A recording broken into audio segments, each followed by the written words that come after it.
Welcome to Dead Man Talking. Tonight's story is from the incredible mind of our good friend RICO, and with a follow-up to the incredible storyline of the Bloodlands. As ever, please do let us know what you thought down below in the comments box. Please do like and share. Well, it really does help build the channel and our community further. And why not hashtag TeamFEAR and DMT's Cryptid Crew. And so, with that aside, let's get into tonight's story. Entitled Under the Wicked Moon. Let's get straight into that. Prologue. Evil depends upon the monster within. Part 1. The Hinterlands. In the uttermost hinterlands of Northumbria, an eerie full moon shone high over a quiet remote forest. The silence was pierced by the sound of a horse galloping and snorting as its breath steamed the cold night air. At first its hooves were like a low rumble, but the intensity increased. A young woman straddled the horse and held tightly to the reins as they dodged trees at a full gallop. She would duck under limbs and branches by leaning over and clinging to the horse's side while slapping it with the reins. This steed was running from something that was gaining on it. Trees crashing in the distance behind them could be heard, muffling the snarling sound. But this was no normal snarl. It was a primal, guttural growl. The young woman shouted, "Yah!" and pointed the horse towards a clearing ahead. They burst out of the trees and into a meadow, illuminated by the intense moonlight. The horse now put distance between it and whatever was pursuing it. But as the horse and rider arrived in the middle of the meadow, they suddenly stopped, and the rider dismounted before the galloping steed could come to a full stop. A tall, statuesque woman with a hooded cloak landed solidly on the ground and squared up to face whatever was pursuing her. And suddenly, a huge beast running on all fours burst from the tree line and halted halfway with a curious look, cocking its head. And the young woman shouted, "You want me, you filthy beast? Come get me!" This abomination was filled with rage and barreled towards her. She did not flinch but stood her ground, as if she was prepared to meet this vicious predator head on. And a huge wolf-like creature with yellow eyes roared as it approached at a dizzying speed. The young woman abruptly threw back her cloak and produced two short swords from sheaths on her back. She held one in front and the other over her head at an angle as it reflected the moonlight into the beast's face. The beast had slid to a stop within feet of this motionless woman as she stood holding her position. This monstrous wolf, still confused, cocked its head again and studied this mysterious woman. It was as if it asked itself why she isn't running, in terror for her life, like all the other humans or animals had done. But it didn't stay frozen for long, and apparently its hunger for flesh got the better of it. It crouched lower and lunged, taking a swipe at the lady. Within a split second, she sidestepped and swung the overhead blade, severing the monster's right hand as it aimed its claws at her face.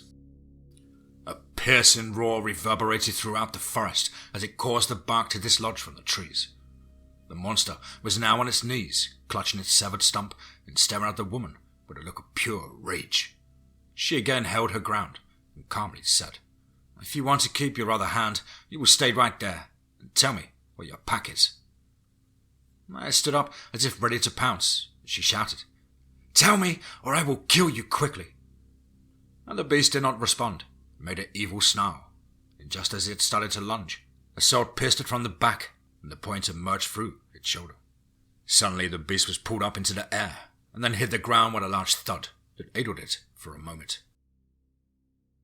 And Bjorn and Lizzie stood over the beast as it lay gasping in the moonlit meadow. Bjorn's hulking frame took a huge stride towards it and pressed his sword into the creature's throat and said, "This lass asked you where your pack is." The creature only snarled and gasped as it lay seemingly helpless on its back and with the point of the blade piercing its skin. Lizzie looked up at Bjorn and said, "Can they not talk when near death?" "Speak, foul beast," said Bjorn. "I know you can talk when near death or transformation." And suddenly the creature became agitated as it growled and snapped its jaws and moved its mouth. It lunged forward, causing the sword to pierce its throat, and it gargled on its own blood, and then drew its last breath. Could you understand it? Said Lizzie. No, I only felt its despair and desperation. But in my mind, I know it was trying to communicate something to me. So now what? Said Lizzie. We load it in a wagon and take it to King Philip as proof he seeks. Lizzie shook her head and said, Are you going to put this terrible smelling thing in a wagon while we off to sleep? Yes, he replied. I will wrap it in animal skins. Bjorn mused, and Lizzie asked what was on his mind. Father David told us that werewolves are but people transformed. Legend says they can speak when near death or in transformation. But it is as if this creature was in a natural state. You know we are to take it to Father Thomas first. Maybe he can shed light on this mystery before we meet with King Philip's guard. But for now, let's go. It's a full day's journey into the night. And unlike me, you must sleep. Then they set off for the castle in the far north to deliver the amazing cargo. Part 2. Fear sets in. Let's get straight into that. As the wagon approached the castle, in the distance there were many bonfires and torches on the grounds outside the gates. Lizzie commented that there must be some kind of autumn festival. Bjorn shook his head slowly. No, it appears people have set up tents and encampments in the field. Something doesn't feel right. Fear hangs in the air. The two trod on with their horses in tow behind the wagon, their cargo becoming ever more fragrant. They pulled up to the huge chapel just beyond the gates. An intern fetched Father Thomas to greet them. And with open arms, he greeted both with a warm smile, saying, Father David has penned several letters to me about you two. It is my pleasure. As he made the sign of the cross and blessed them. It is late. Come in and eat. Not yet, Bjorn replied. We have a sinister cargo to reveal. As he pulled back the tarp, causing the father to gasp and cross himself. Father Thomas snapped at the young priest to run and alert Captain Landry and bring hardy men with a wagon. He had the young intern pull the wagon out of sight from any nearby curious eyes. Captain Landry arrived with 4 guards and 2 stablemen with a wagon and the still breathless young priest, Theo. He made the introductions and had Bjorn uncover the smelly beast. Captain Landry immediately blurted out, Sweet mother of God! As the other guards mumbled and crossed themselves. We must let the king and keep this quiet, said Father Thomas. I must bring him here, said Landry. There is much fear and speculation in the air. Villagers have already turned upon each other with allegations of witchcraft or accusations of their neighbors in league with Lucifer. He parted his men to stand guard and let no one pass until his return. So, Father, said Lizzie, why are all these people camped out here? They are terrified, lass. Many have lost livestock, some lost family. Most have heard the haunted howls echoing through the hills. And now my worst fears have come true. This is not just a changeling, but a devil's spawn. Within the hour, a nondescript wagon approached with 4 more guards on horseback. The wagon pulled around to the side of the chapel, where King Philip discreetly exited the wagon, telling no one to bow for fear of drawing attention. And he gazed at the creature for only a few seconds, and ordered Captain Landry to store it in the underground chamber for now. After entering the chapel, Bjorn and Lizzie bowed and presented a letter to King Philip from Queen Olivia. Rise, said the king. You need no introduction or letter. You will operate under my official seal from this point forward. We are in your debt for slaying this foul abomination. I have a kingdom of terrified people, and I need only to know what resources will be required of me and my guard. Tonight, you two must eat and rest, for tomorrow brings a cruel reality for us all. Please, join me at the palace for breakfast. Captain Landry will double the guard and light more fires about the palace grounds tonight. Father Thomas ushered Lizzie and Bjorn, telling them the wagon will be cleaned at first light. Bjorn scratched his chin and said, Leave it be, Father. This scent shall be a bait for our hunt. Lizzie gave Bjorn quite the look. Part 3. The hunt begins. At first light, a carriage arrived at the chapel to collect Bjorn and Lizzie, and Father Thomas to join the king at his table. They entered a room full of landowners and earls from around the countryside, clamouring until they saw the statuesque couple, and the chatter fell to only whispers. The king introduced them and said, "My people here have seen the beast. You have their ears." And Bjorn asked where the majority of the attacks had been. Have any new people arrived, or new settlements or farms been built? And the one name that resonated more than once was a mysterious man from France named Le Barbare, who had started a farm with about a dozen followers in the rocky hills of this outermost area of the kingdom. The handful of people who had met him shared their opinion that any attempt to farm or raise stock on this rocky ground was futile. But that did not seem to deter him, and Bjorn and Lizzie determined that they must meet this mysterious Frenchman. And they would pretend to be newlyweds looking for a homestead and head out at first light. And the king's guards would be placed at villages or farms in the area and would use signal fires and flaming arrows to communicate. Travelling into the hinterlands proved to be a task. The terrain, it was difficult, and many homesteads were deserted. An ominous, heavy feeling hung over these rocky, desolate hills. Bjorn remarked that he had not sensed such evil since being in the Bloodlands. "Yes," said Lizzie, "there is a heavy feeling that makes me uneasy." Suddenly Bjorn stopped the wagon and said, "Shh," and the hills were silent and devoid of the usual nature sounds. Bjorn dismounted the wagon and untied his horse from the rear of the wagon. He mounted up and rode ahead about 10 strides after telling Lizzie to follow slowly and remain vigilant. And as they rounded a bend in the road, a small farmhouse came into sight. The horses began to snort and act erratic as they tried to calm them. A small barn with a fence in front lay to the left and behind the house. Bjorn and Lizzie drew closer as they started to see a picture of carnage. A putrid smell suddenly permeated their nostrils as the sounds of flies buzzed about. A large portion of the fence lay broken, and the barn door torn from its hinges. A horse and 2 cows lay mangled on the ground. Bjorn and Lizzie slowly dismounted and loosely tied off their horses.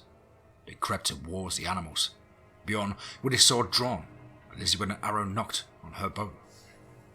The animals were brutally slaughtered, with entrails partially eaten and strewn about. Bjorn motioned for Lizzie to follow as they crept towards the small house, its front door completely missing. A dried blood trail tracking out of the front door was visible. Bjorn pulled the hood off his cloak and over his head and slowly took a step inside the door, with Lizzie and trail ready to fire an arrow.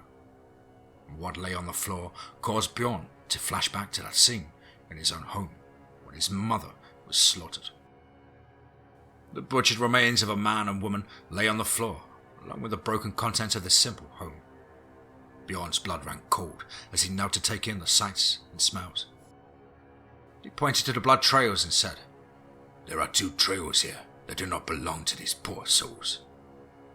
They made their way outside and cautiously followed the trails. Bjorn paused and pointed ahead and to the right towards a cluster of trees. And they pushed on to discover the pitiful sight of 2 children, no more than 10 to 12 years old. They were butchered like those in a house, with entrails missing.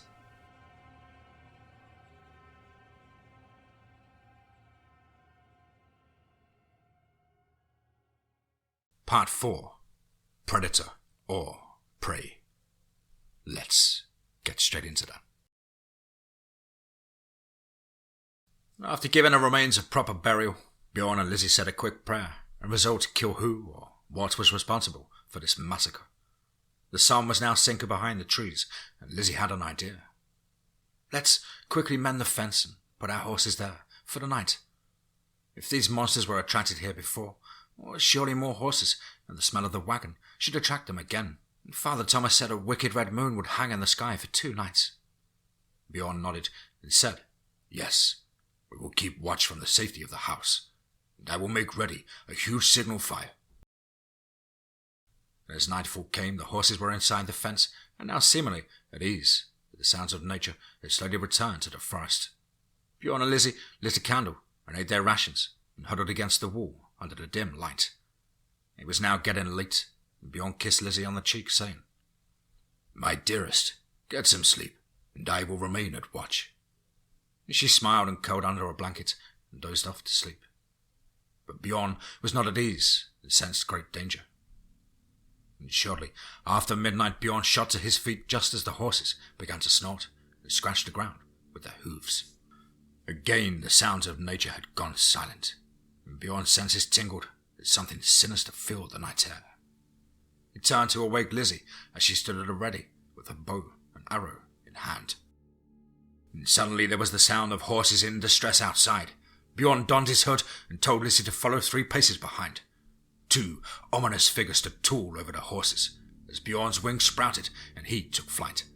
Lizzie fired an arrow, striking one of the creatures in the chest before it could sink its long claws into her horse. She then turned and put another arrow into the shoulder of the other beast.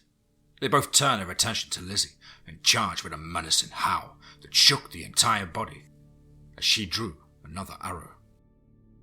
These gigantic wolves were almost upon her when she fired another arrow into the throat of the closest beast, causing it to immediately fall and roll on the ground. There was no time to fire another arrow as she drew her sword from her back, and she braced herself and took a stance as the other one was one stride from being upon her. Suddenly, the beast was swept off its feet and then slammed into the earth with a thud that shook the ground beneath her. Before the creature could jump to its feet, Bjorn stood over it with his sword pointed into its neck. A sick, gurgling sound erupted as his peripheral vision caught Lizzie beheading the other beast. As he pushed the point of his blade into this giant man-wolf's throat, he said, "Speak, you foul abomination! Where is your leader?" The creature only growled and wiggled while snapping his gaping jaws. Lizzie called out, "Look, Bjorn! This one did not transform either." Bjorn scowled as he stared down at the beast. "Talk to me if you would live." And as he pressed the blade yet deeper into its neck, the creature acted as though it was trying to communicate as it made growling and yipping sounds. Lizzie stood watching guard in all directions as a puzzled look came over Bjorn's face. He calmly said, "Yes, I will." He quickly swung his blade, beheading the giant wolf. Lizzie shook her head in complete confusion. "Bjorn, why did you say that? Why did you say, 'Yes, I will'?" And Bjorn responded, "At first I thought this tortured creature begged for mercy, for its life, but in truth it pled me mercy for its tortured soul, and so I gave it the release it requested." "You mean you understood it?" said Lizzie. "What else did it tell you?" "Not much," said the stoic Bjorn. "Only that it was trapped and in despair. It simply wanted to be free of this curse, and I knew I could release it. But I did see an image of a canyon surrounded by rocky rolling hills. Let us tend to the horses and make our plan for tomorrow. But now I shall set the signal fire to alert the king's guard."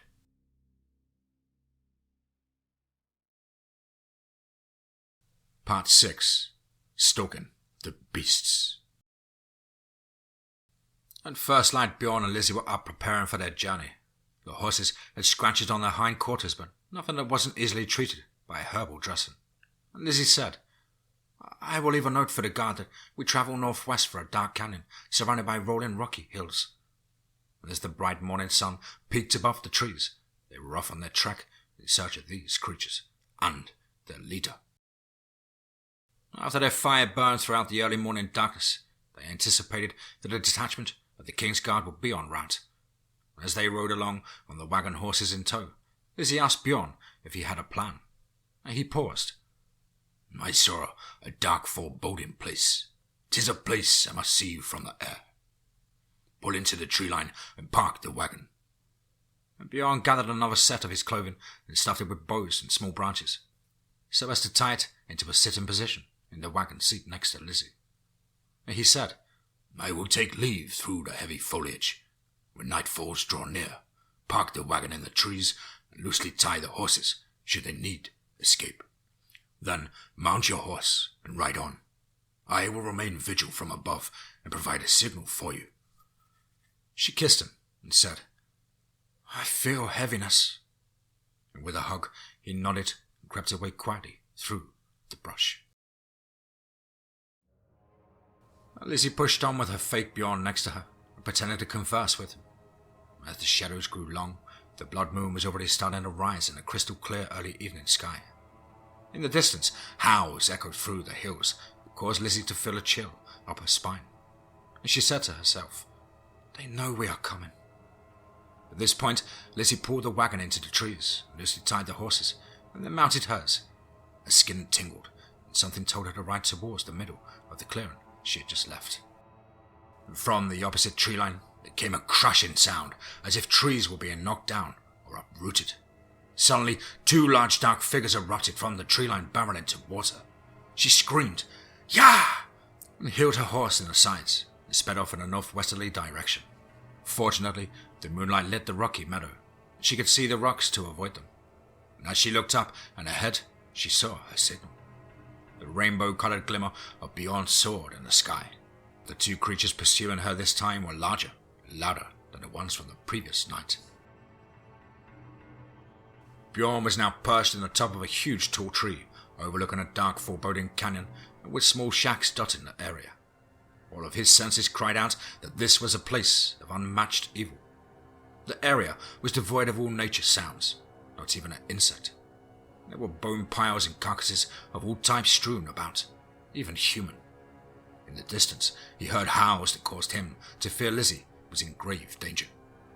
The rest of this sinister pack now slowly started to emerge from their huts as the blood moon now sat on the rim of the canyon, like a sinister portrait from a horror story. Then three monsters broke off and ran rapidly in Lizzie's direction. Bjorn needed to warn her, but could not afford to reveal himself until the proper time.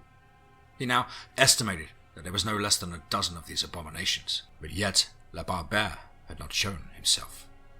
At that instant, the rest of the pack fell silent as a tall dark mass emerged from a cave in the side of the canyon. There was no doubt that this tall black wolf with crimson streaks in its hair was Le Bear, the Barbarian. Lizzie rode along at a breakneck speed, but the wolves were slowly gaining on her. She abruptly took the reins in her mouth and spun around to the rear, drawing her bow and nocking an arrow. She allowed her horse to slow in order to draw the wolves in closer. Closer and closer they got as she tried to breathe and steady her aim. Then, suddenly she loosed another arrow, tipped in silver, that Father Thomas had given her. Straight the arrow flew and struck the lead beast in its lower right abdomen, causing it to grab for its belly and break stride, tumbling like an avalanche of arms and legs. The creature howled and pulled out the arrow and attempted to resume the chase, but quickly bent double, grabbing at its stomach. The silver was blessed by holy water. It was burning like fire, and the beast collapsed. The other creature slowed and turned to look at the sight of his companion in agony. It made a mistake of stopping with its back to Lizzie, and suddenly an arrow erupted through its chest, as it howled, falling to its knees.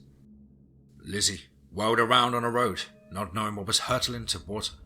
No more than 5 miles to the southeast, a detachment of the King's Guard, numbering 20, now rode uneasily towards the howls that echoed through the dark hills.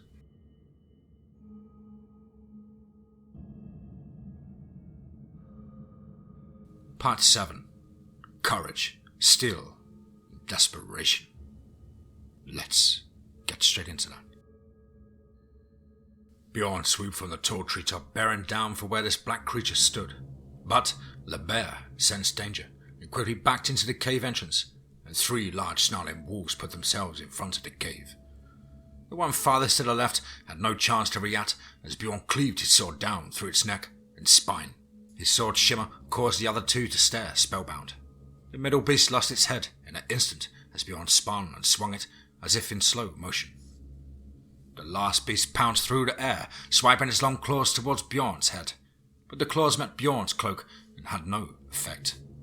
This giant wolf stood staring in awe, not understanding why its prey did not fall, and this hesitation proved fatal when Bjorn thrust his sword up through this creature's chest, lifting it off the ground, and with a loud groan he flung it into the cave entrance at the feet of the shocked Le Bear. "Who are you?" he snarled as he sprung forward like a bolt of lightning, swiping at Bjorn. Bjorn sidestepped, and Le Bear tumbled out of the cave entrance and rolled down the hillside. And just as Bjorn squared up with him, he was struck from behind by a huge brown mass and they now tumbled over the rocky hillside. Suddenly Bjorn and the creature sprang to their feet just as this 8-foot monster clamped its jaws onto his shoulder. He thrust his dagger up through its throat and into its mouth. The beast threw back its head and howled so loud that the sound actually dislodged some small loose rocks from the hillside. Lizzie was now close enough to hear the howl from about a mile ahead. Her skin started to tingle as she sensed that she was in danger. 100 yards ahead, a huge dark creature suddenly appeared, running on all fours at a staggering speed. She knocked an arrow and then fired, and instinctively veered towards the tree line. Her arrow glanced off the beast's chest and lodged in its thigh, causing it to tumble to a stop and howl in pain.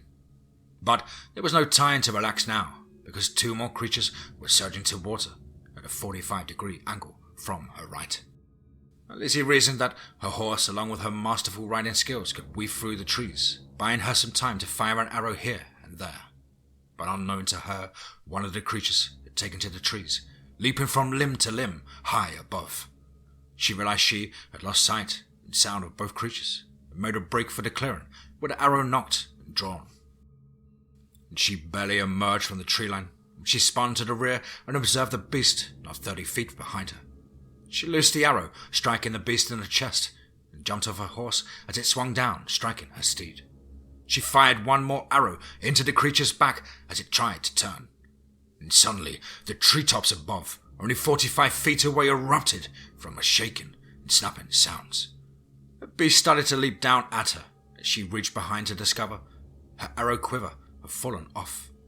But just as quickly as the beast had leapt, it seemed to catch its leg on something, and then immediately went limp. She tried for an instant to adjust her eyes to see what had happened, but the trees were so dark. But she didn't have time to question her good fortune and mounted her injured horse to ride on. Bjorn and Lebar collided with a thunderous sound, his blade slashing the beast's shoulder. Lebar countered and lunged at Bjorn's side, knocking him down. Lebar was not only bigger, but stronger and faster than the rest. Bjorn sprung to his feet just to be overrun from the rear by 2 beasts who took him to the ground. A massive struggle erupted as Bjorn and the creatures rolled down the hill, with more closing in to join the fray. Arrows started to pepper the wolves as a horse and rider emerged into the mouth of the canyon, not 100 yards away. Several of the beasts screamed as the blessed silver arrow tips burned like fire. Bjorn now fought 4 creatures as Lizzie fired her last arrow, sinking into the creature's neck. She dismounted and rode while the horse still galloped, emerging on her feet with swords drawn. Putting herself between Bjorn and the others, she battled the monsters. More than a dozen of these giant wolves stood on their hind legs, snarling and showing their teeth at Lizzie. The odds were not good, as one by one the pack started to advance towards her, getting even faster. The howls were now deafening. Lizzie strode forward and ducked under the first beast, severing its leg at the knee. She jumped laterally with the grace of a deer and swung down, slicing into another creature's face and jaw, causing it to grab at its face and howl in pain. And she now squared up with 5 or 6 wolves charging at her no more than 3 strides away. And even though Bjorn had killed 1 wolf and seriously injured another, 2 monsters still tried to sink their teeth into him.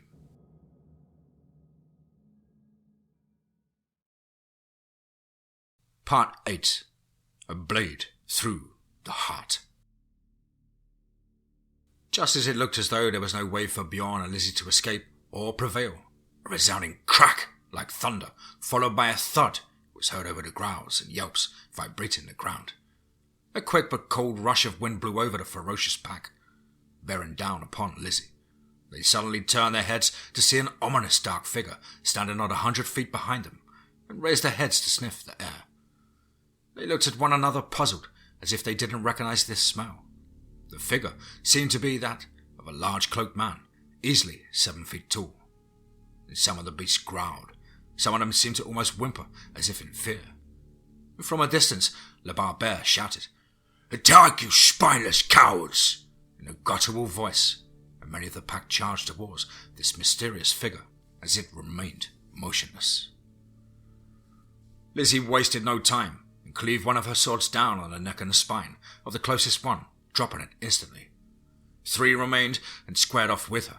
She again ducked and swerved, and then mounted the back of the nearest creature, charging her. She managed to run her sword through its neck, and it tumbled, throwing her forwards with a loud thud. And as she rose to her feet, she was overrun by another beast who slashed her left arm and shoulder, sending her back to the ground and knocking her breathless.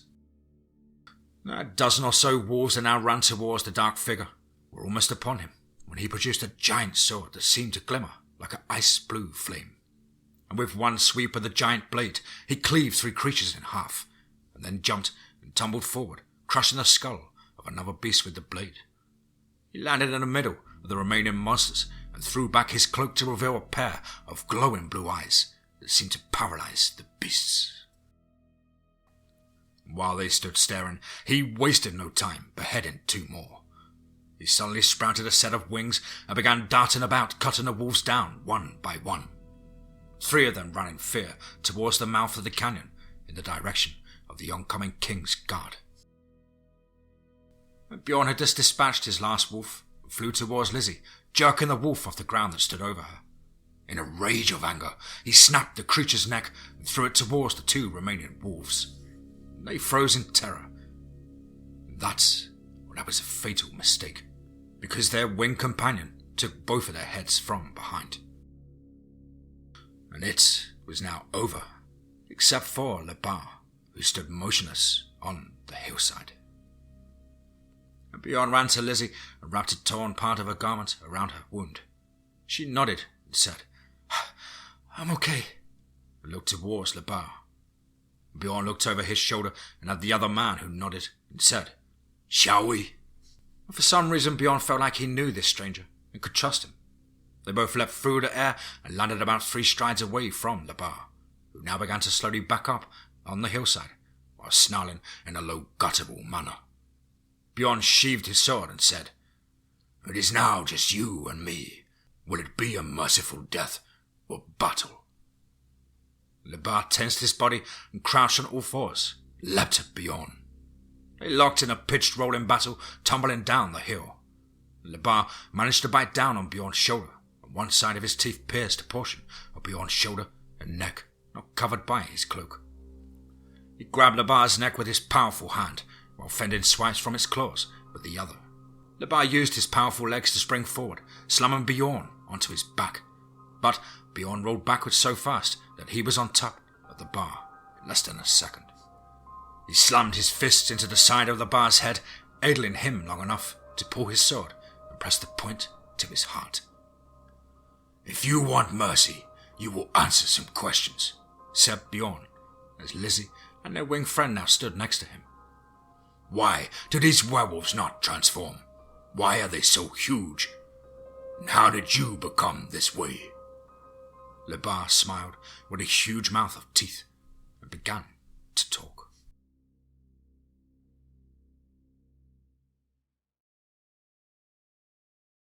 Part 9.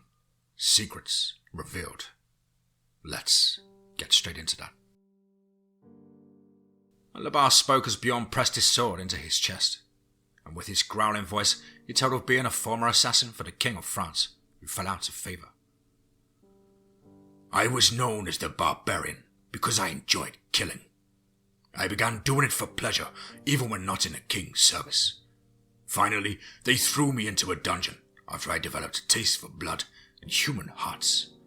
There I was, the king's finest assassin, chained in a dungeon. I cried out in anger and despair, and one night a handsome man dressed like a king appeared at the bars of my cell. He asked me just how badly I wanted my freedom. I told that I would do anything for a chance to escape. And he opened the door and said, 'If I loose you from these chains, will you serve me and help me build my kingdom?' I swore my allegiance to him. We walked out of that dungeon while the guards were sound asleep. We walked right through the gates unnoticed by guards and into the street to his carriage, and he presented me with a bag full of many small glass vials, and one large one. He told me if I drank this elixir, I would become powerful and have the ability to command many strong beasts that would do my bidding. I drank it and the next thing I remembered was laying in the forest as the full moon rose. I transformed into the beast, a perfect predator, a perfect assassin. The concoction transformed me into this superb creature, and I knew that I must bite many people to build my own kingdom. The way I control them is through the elixir. They become my subjects, but I am the only one who can change. They remain giant wolves under my command. The sound of many horses' hooves could be heard in the distance as the king's guard rode towards them in the distance. Lizzie spoke up. Holy Mother! His story sounds like what Count Vostok told me about the Bloodlands manor. Bjorn's new companion spoke in a deep voice to Labar. What was this man's name? I do not know, snarled Labar. The stranger said, I know his name. And then nodded to Bjorn and said, You know what you must do. His heart is as black as soot. He tortured people for no reason other than pleasure. Bjorn looked down at Labar and plunged his sword deep into his chest, piercing his heart. The creature struggled as blood gurgled out of its mouth. Bjorn then cut out the heart and held it on the end of his blade. The stranger pressed his large blade into it, and it erupted in flames. Beheading is not enough for this one, he said. The heart must be turned to ash and Labar transformed back to a man. The stranger turned to Lizzie and said, Please, may I touch your injured arm? And she nodded, and the man placed his large hand upon her arm, and in seconds it was healed. Who are you? What are you? Said Lizzie. I am Adoniel of the Gregori, sworn to serve the One on High. I am one of you, said Bjorn. Not exactly, he said, but almost. But where did I come from? You are your mother's child. You are the child she miscarried, but you were brought back for a purpose. And that purpose is to find and stop a man named Lucian before he builds an army on Earth. But who is he? Said Lizzie. This impeccably dressed man is the son of the Evil One, the son of Perdition, the son of Lucifer himself. Bjorn responded, How will we find him? How will we stop him? Now that you and Lizzie have destroyed his 2 best centurions, he may seek you out, and how you stop him is part of your trial. Trial? What trial? Will you assist us again? Enough for now, children. I must go before I am seen. Lizzie looked up at Adoniel and said, It was you in the trees. He nodded with a smile. He then placed his hands on Bjorn and Lizzie's shoulders and closed his eyes for a second. And then Bjorn and Lizzie did likewise. When they opened their eyes, he was gone. And the king's guard were now in sight, the horses trotting towards them. And Captain Landry dismounted and told them how they killed 3 giant wolves but lost 3 men and another 6 wounded. We found your wagon and horses, abandoned, and brought them, said Landry. Were the wounded bitten? Said Bjorn. No, only clawed, responded Landry. The dead, or they must be burned, said Bjorn. Landry rubbed his chin and said, What happened here? Did you 2 kill them all? More or less, said Bjorn. But there is much to discuss. Let us clean up this place and tend to your men. Father Thomas and the king no doubt await anxiously. We must leave at first light. After a long day's ride to the church, the father greeted them late that night, and they shared what had happened. We must tell the king first thing in the morning, said the father. But first, come eat, and then you 2 must rest. Bjorn awoke early and told of having a strange dream about an island in the Mediterranean with a dark cloud hanging over it. The king graciously thanked them and invited Bjorn and Lizzie to stay. Bjorn responded, Thank you, your majesty, But we must go. A great evil may be seeking us, and we must find it first. I will send letters ahead to the kings of France and Rome, and to the church fathers. I will provide a ship and safe passage all the way. Bjorn and Lizzie bowed and took their leave to prepare for the long journey. And as they were ready to depart, Father Thomas took them by the hand and said, My children, an ancient evil looms that will test the strength of your very souls. Epilogue. The road to perdition is paved with dark ambition.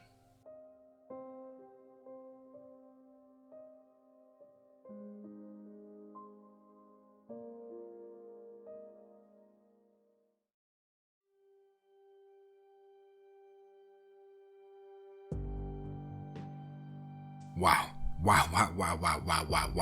Suddenly another one. Wow. Really is something quite special when a writer manages to outdo themselves each and every time they produce a body of work. RICO, I can't thank you enough, brother, for your dedication to this channel, and I am in awe of your incredible writing skills and imagination and originality. Of course, I hope you're happy and well and your family and friends alike, and I really hope that you enjoyed this rendition. Well, guys and girls as ever, you know the drill. Please do let us know what you thought down below in the comments box. Please do like and share. Why, it really does help build the channel and our community further. And why not hashtag TeamFEAR and DMT's Cryptid Crew. Now if you think you can pen a story packing this much punch or this much bite, then please do get in touch with me with the contact email, which is as on screen. contactthedeadone@gmail.com. I really look forward to hearing from you. A massive thank you and a big shout to all of the writers that feature on this channel that have stuck by me through thick and thin, through all the ups and downs. And of course a huge welcome back to our good friend, David Holly. Just trying to round up some of the older content guys, trying to locate it. I've got quite a few USBs that I'm going through. As soon as I do, I will be uploading them, or if push comes to shove, re-recording and uploading as much as I can. As ever, I hope you're all well and happy, taking a fight back to life and trying to stay fit and focused. But above all, remember, be safe, not sorry.